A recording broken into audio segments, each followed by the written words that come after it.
अस्सलाम वालेकुम, क्या हाल है। मैं हूँ Shaheen, welcome to my channel. कैसे हैं आप सब। उम्मीद है कि आप सब खैरियत से होंगे इंशाल्लाह।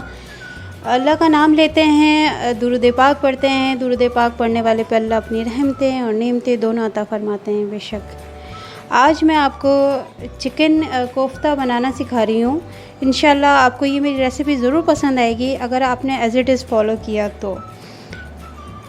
चलें फिर शुरू करते हैं। सबसे पहले मैंने ये चिकन ले लिया है, ये बोनलेस चिकन है। इसको ये आधा किलो चिकन है, ये मैं मिक्सी के जार में डालूँगी।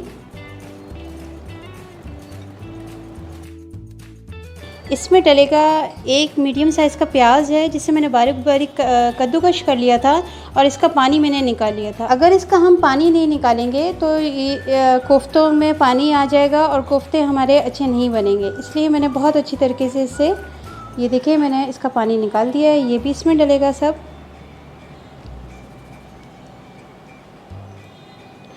अब इसमें 4 मिर्चें थी जिसे मैंने बारीक बारीक कट कर लिया है, ये भी इसमें जाएगी।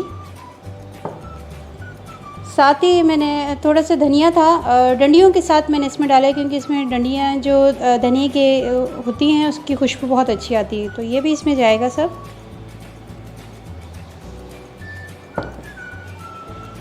अच्छा, इसमें 4 से 5 मैंने कलियां लहसुन की ली हैं, आधा इंच का टुकड़ा मैंने अदरक का लिया है। लोग कहते हैं कि हमारे कोफ्ते टूट जाते हैं, उसका रीज़न यही होता है कि वो अदरक लहसुन का पेस्ट डालते हैं। कभी भी कोफ्तों का मसाला बनाते हैं तो उसमें कभी भी अदरक लहसुन का पेस्ट नहीं डलता है, इसी तरह ये अदरक और लहसुन डलता है खड़ा खड़ा, तो ये पानी कभी भी नहीं छोड़ेगा।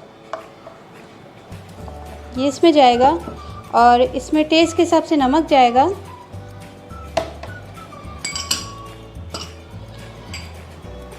आधी चम्मच से भी कम मैंने गरम मसाला ले लिया है, ये जाएगा इसमें। हाफ़ टी स्पून से भी कम हल्दी मैंने ली है। आधी चम्मच मैंने कुटी हुई लाल मिर्च डाली है। अच्छा, इसमें कुटी हुई लाल मिर्च ही डलती है, पिसी हुई लाल मिर्च नहीं डलती।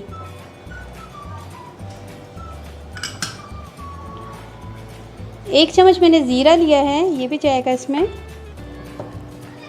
ये खाशकाश है, इसको मैंने बहुत अच्छी तरीके से साफ़ किया था और फिर इसको मैंने अच्छी तरह धोकर इसको सुखा कर फिर मैंने इसको पीस लिया है। ये तकरीबन 1.5 चम्मच है, ये जाएगी। खाशकाश तो लाजमी जाती है कोफ्तों के अंदर, इसमें एक तो बाइंडिंग आती है और फिर इसका टेस्ट भी बहुत अच्छा होता है। ये 4 चम्मच मैंने भुने हुए जो चने होते हैं वो लिए हैं, इसको मैंने बहुत अच्छी तरीके से बारीक पीस लिया है, ये भी इसमें जाएंगे। और अगर आपके पास भुने हुए चने ना हो तो आप बेसन को हल्का सा फ्राई पैन पे हल्का सा सौते करके इसको ठंडा करके वो भी डाल सकते हैं। चलें फिर इसको मैं पीस के आपको दिखाती हूँ।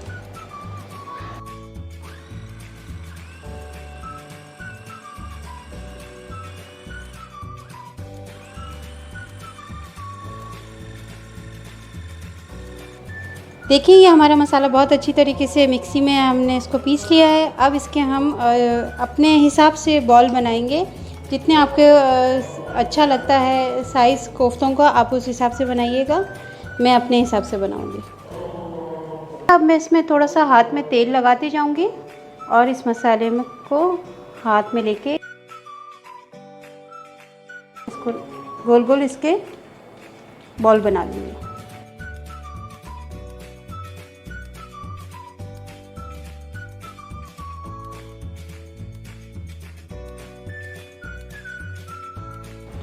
ये देखें कोफ्ता कितना अच्छा गोल बना है। इसी तरह मैं सारे बनाकर रेडी कर लूँगी। देखें कोफ्ते सारे रेडी हैं ये मेरे। अभी इसमें से जो हाफ़ हैं वो मैं फ्रीज़ करूँगी नेक्स्ट टाइम के लिए, और इसमें से जो आधे हैं वो मैं बनाऊँगी अभी। तो थोड़ी देर के लिए इसको मैं अभी 5 से 10 मिनट या 15 मिनट के लिए मैं इसको फ्रिज में रखूँगी कि ये थोड़े से ठंडे हो जाएं। अब हमें कोफ्तों के सालन के लिए मसाला चाहिए होगा। 1 प्याली मैंने दही ले लिए हैं और 1 प्याली ये मेरी होममेड फ्राई अनियन है। इसकी रेसिपी जो है वो मेरी चैनल पे पहले अपलोड हो चुकी है, आप वहाँ से जाके देख लीजिएगा और इसका कि ये किस तरह बनती है। और इसका जो लिंक है वो मैं आई बटन में और डिस्क्रिप्शन बॉक्स में दे दूँगी, ठीक है। और साथ ही इसके ये गरम मसाला है थोड़ा सा गरम मसाला लिया है, 2 चम्मच मैंने अदरक लहसुन लिए हैं, टेस्ट के हिसाब से नमक लिया है, टेस्ट के हिसाब से मैंने लाल मिर्चें लिए हैं क्योंकि किसी को सालन में लाल मिर्चें ज़्यादा पसंद होती है, किसी को कम होती है। और हाफ़ टी स्पून मैंने हल्दी ली है, 1 टीस्पून मैंने सूखा धनिया लिया है और भुना हुआ कुटा हुआ ज़ीरा मैंने हाफ़ टी स्पून लिया है। अच्छा, सबसे पहले मैं दही और प्याज को मिक्सी में अच्छी तरह ग्राइंड कर लूँगी और इसका एक पेस्ट बना लूँगी। अच्छा, अब इसमें मैंने कढ़ाई ली है और इसमें मैंने 1 बड़ा चम्मच ऑयल का डाला है। ये ऑयल मेरा बहुत अच्छे तरीके से गर्म हो चुका है। इसकी जो फ्लेम है वो मैंने मीडियम रखी हुई है, हाई फ्लेम पे मत बनाइएगा वरना मसाला जल जाएगा। सबसे पहले ये मैं अदरक लहसुन डालूँगी इसमें।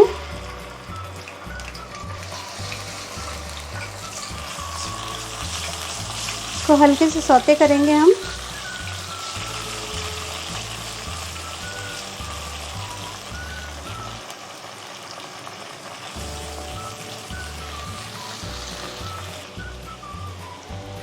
देखें अब अदरक लहसुन जो है वो अच्छी तरीके से भुन गया है। अच्छा, अब इसमें जो मैंने आपको मसाले बताए थे ये सब मैं इसमें डालूँगी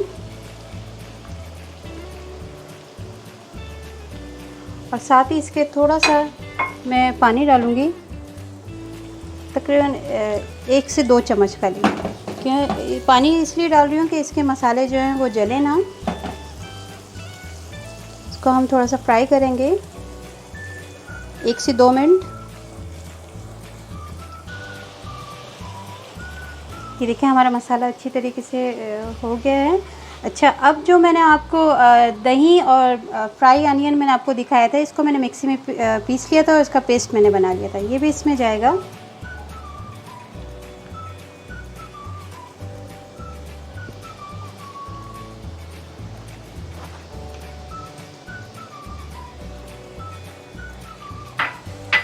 इसे अच्छी तरीके से हम भूनेंगे मसाले को। अच्छा, अब इसमें मैं ये जो मेरा होममेड गरम मसाला है ये डालूँगी।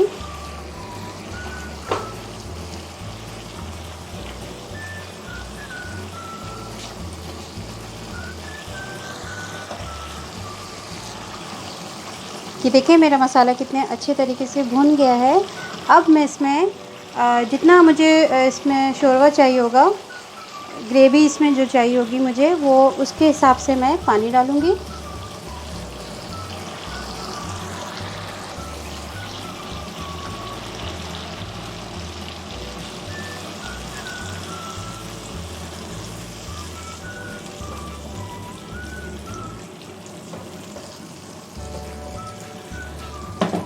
मैंने तकरीबन इसमें आधा गिलास पानी डाला है।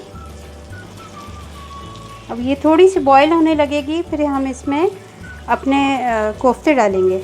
ये देखें इसमें बॉईल आ चुका है। अब मैं अपना फ्लेम जो है वो बिल्कुल स्लो करूँगी और अब इसमें मैं ये जो मेरे कोफ्ते हैं ये एक एक करके मैं डालती रहूँगी। इसको फुल फ्लेम पे हम नहीं डालेंगे कोफ्तों को, वरना ये टूट जाएंगे। इसको बिल्कुल स्लो फ्लेम पे ही हमने डालना है।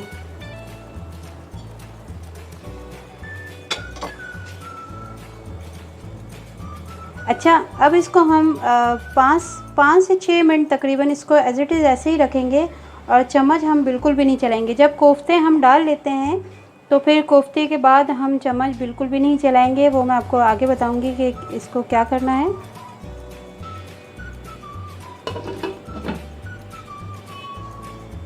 अच्छा, अब इसको चेक करते हैं हम। अब इसका जो साइड है वो हम इस तरह अरेंज करेंगे। चम्मच बिल्कुल भी नहीं चलानी है आपने, आपको इसी तरह इसको टर्न करते जाना है और ये सारे दूसरी साइड इसका चेंज हो जाएगा खुद ब खुद। इसे थोड़ा सा और पकाएंगे हम कि हमें जितना शोरबा चाहिए होगा उस हिसाब से।